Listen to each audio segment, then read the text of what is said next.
Hello and welcome to this workshop on digital collaboration essentials. In this workshop, we're going to cover what is digital collaboration, maintaining digital productivity. This session isn't going to cover how to use things like Microsoft Teams or projects, but I will provide you links where you can find out more information to get started with those programs. So let's get into the session. To start, let's talk about what digital communication is. Digital communication is any communication using both digital media, digital networks, and it is ultimately the ability to communicate well with others, including different channels such as videos, instant messaging, photo sharing, and chat boxes.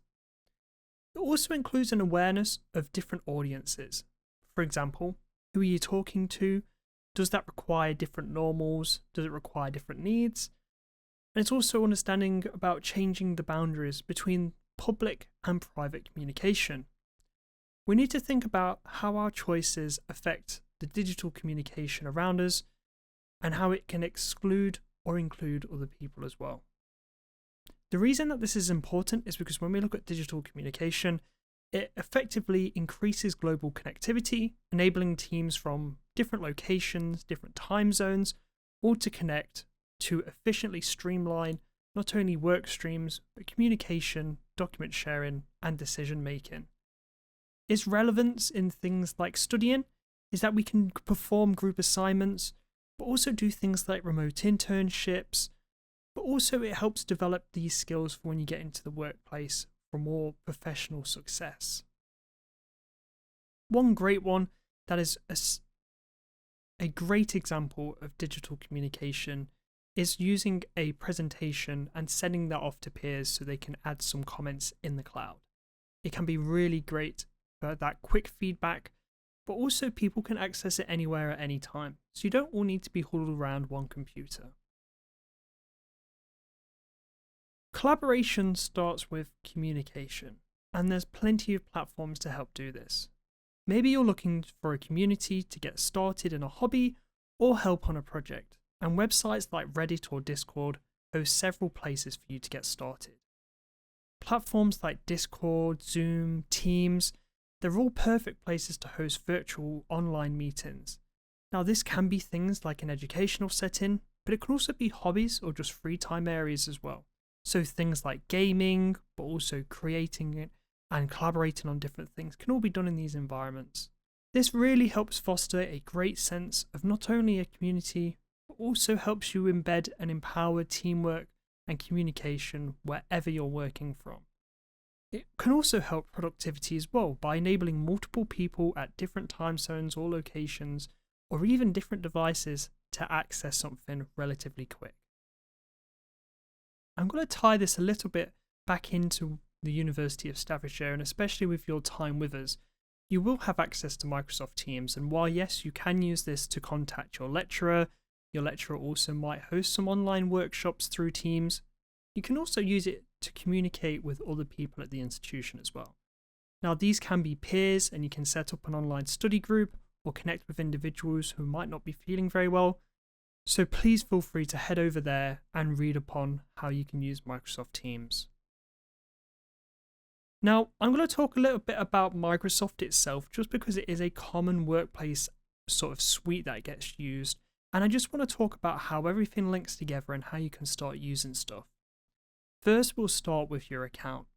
Now, this generally opens you up to an email address. So first of all, you can send and receive emails, whether that's attachments or just a simple text email. That already opens up a world of possibilities for you to start collaborating and communicating. But also with this, you'll also get access to Microsoft OneDrive, which is your cloud storage space. Now, we'll touch upon this in a little second, but just before I move over to that, the other application that you get that works in tandem with both OneDrive and Microsoft Outlook is Microsoft Teams. Like I mentioned in the previous slide, this allows you to host virtual meetings or quick video calls with an individual. So let's move over and look at Microsoft Office and some of the applications that work alongside that. We have things like Microsoft Bookings, Microsoft To-Do List, and Microsoft Project that allows you to assign different tasks or create appointments which will then populate into your calendar. Not only this, but you can also attach those to different users and different email addresses. So let's say you have a friend who's also working alongside you on a project. By using something like Microsoft Project, you can assign them tasks and it will automatically populate in their Outlook calendar. Bookings is also another really nice app to use. Maybe in your professional life, you're needing to create a bookings page for colleagues or other customers to book in an appointment with you. And Microsoft Bookings is a relatively straightforward application to set up those bookings really quickly without you needing to work out when and where you'll be free, because Bookings will do it automatically. Moving over to some of the more well-known applications and probably something you've used in the past, Word, PowerPoint, Notes, and Excel. You can use all of these applications offline. You can also save them to OneDrive. Make sure you are saving to OneDrive, because this means that if anything happens to your device, those items that you have saved are safe and you can access them at a later point on a different device. But another great thing about OneDrive is that anything that you save to it can be shared out to another individual for them either to view but also edit. So let's say you are working collaboratively on a PowerPoint presentation and you have a group of 5 or 6 people. All you need to do is create one PowerPoint on OneDrive, forward that over to the 5 other people, and they'll be able to access that PowerPoint and make changes in real time. Now, one thing that's really nice about this is that multiple people can be creating. It's not a one person is locked to a document. It opens up for people to make changes while the document is being worked on by someone else. And a great thing about all these applications is that they all connect to one another. So anything you save to your OneDrive, you can send to someone else via Teams, but you can also send it to someone else via an email as well. So be sure to take a look at your suite and what it can actually do. You'll probably find that it's quite powerful and will allow you to really expand different forms of collaboration and communication as well. Now let's talk about levels of collaboration. When we talk about collaboration, we often split activities or tasks into 2 separate categories. We have synchronous and asynchronous. Synchronous is a live resource that is happening in real time. So think about sharing one of those PowerPoints to different users and you're all hopping onto that PowerPoint to make edits and changes. That's something that's happening in real time. And this, it can be a thing like Teams, it could be like a meeting you're attending, but it also includes video games if you're playing online. It's those real world interactions and things like that. Asynchronous, on the other hand, is a task or resource you can do at a separate time or independent from other users. For example, this can be emails, watching a video, giving comments on a friend's work document. And the reason that this is important is because we can handle activities in different ways and ultimately, depending on the task, can change the way that we interact with it in general, whether that is synchronous or asynchronous. Moving over to culture and etiquette, this is such a big part of the digital communication space, because when it comes down to it, it's just about interacting with people, but in an online setting. Just like in the real world, you'll interact differently with different people, depending on if they're friends, colleagues, or even maybe your boss. And this will go for the same for online spaces too. So think about the platform you're communicating on. Think about the person, the context, just before sending that message or email. Is it appropriate to be using internet abbreviations when messaging your manager when you're running late for work? Should you be using emojis to communicate how you're feeling? Also think about how you want to present yourself to that person. So let's think I'm about to email my boss that I'm not able to attend next Friday's meeting. Well, I don't want to be using slang. I want to keep it quite professional and quite formal. I'm going to cut down on any internet abbreviations. I might use an emoji to convey that my face is a little bit sad, but I'm not going to fill every sentence or every line with an emoji. I'll also make sure to sign it off appropriately. Now, let's take that context and I'm going to arrange a games night with one of my friends. This time, I might use some abbreviations, I might use a lot of emojis. I'll be a lot less formal than I am than if I was talking to my boss. So it's thinking about all of these. Now, a great resource to look at, and it's something that we have created and you can read as well, is looking at Netiquette. Now, Netiquette is based on two words, the internet and etiquette, and combining that to create some form of loosely based guidelines to follow and interact with for interactions online. Now, at the University of Staffordshire, we do have our own Netiquette to follow to ensure both professionalism and effective learning and collaboration. And while different learning spaces, different people will have their own guidelines, here's some common guidelines to follow. First of all, think about the context when you're approaching a virtual environment. One piece of advice would be to lurk before you leap, which means watch how others interact with the space and the platform and consider how you would react. Would your reaction and interaction be relevant if it was taking place face to face with an individual in that area? Really important is to think before you post. You will leave some form of digital footprint. Even if you try and hide behind different accounts, different usernames, you will leave something that can be traced back to you in the future. So it's really important to think about what you're posting if you don't want to have a negative footprint left behind. Remember that even if you can't see someone behind the screen, does not mean that they're not there. The internet can be quite dehumanizing, and ultimately someone is on the other side of the screen. So remember that there is someone there to treat them with respect. Beware of the language you use, be prepared to participate, and remember, privacy does matter. Don't share information you wouldn't want to be shared, but also remember, don't share other people's information too. And remember, the very last one is to be forgiving. Some people might not be used to the internet environment and interacting with people online, and they might be new to this whole Netiquette thing.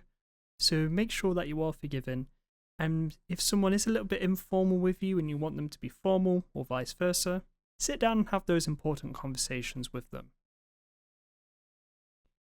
I'm going to talk a little bit about tone and clarity now, just because sometimes the internet can be quite hard to understand what someone's saying, whether that is their tone or maybe they haven't clarified something well enough.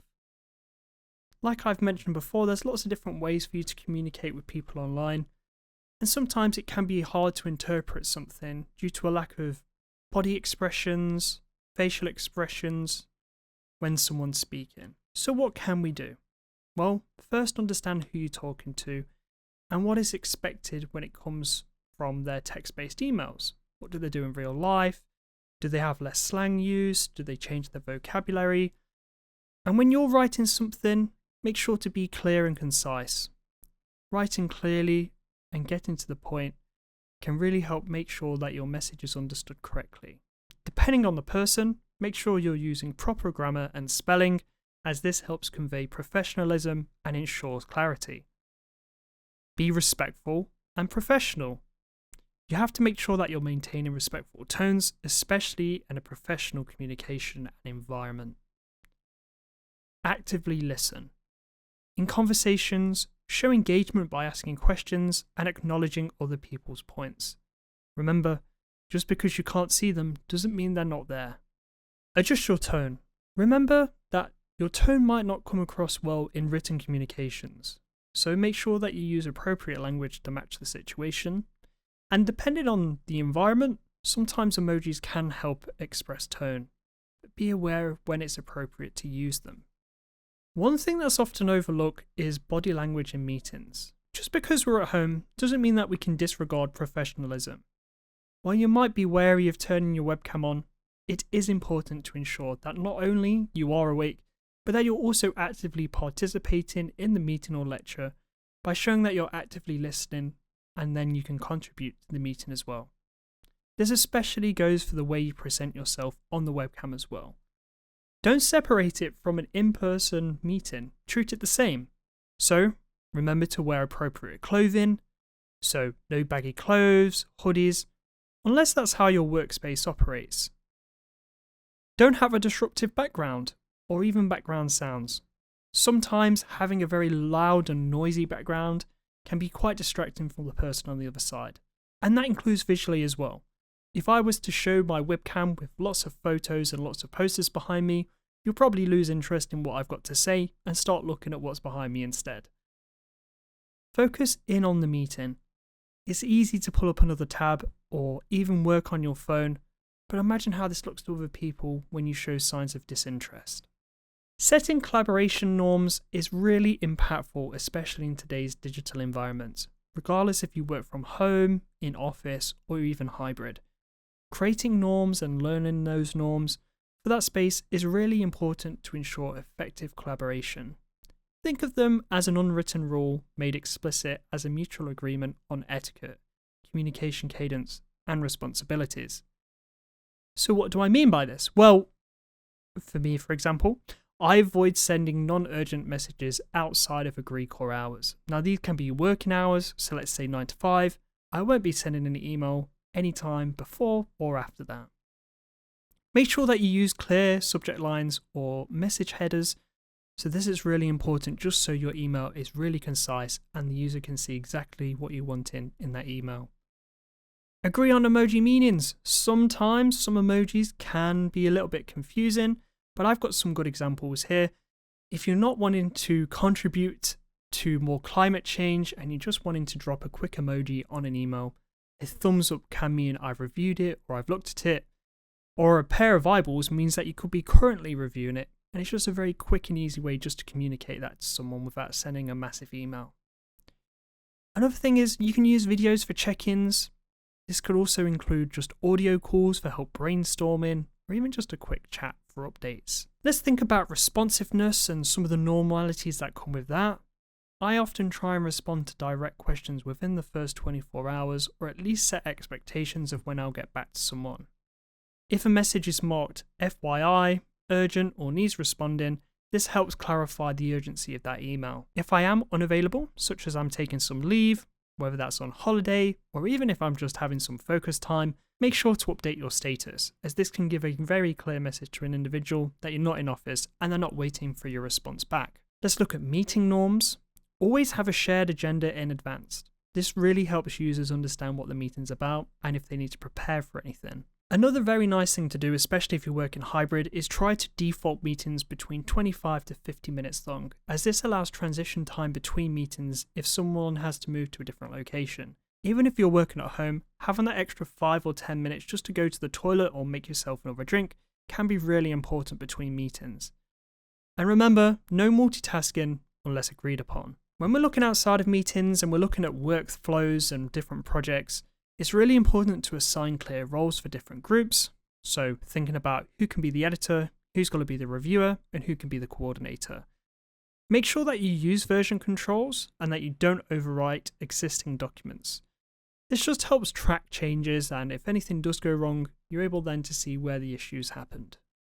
And make sure that you keep project updates in shared tools.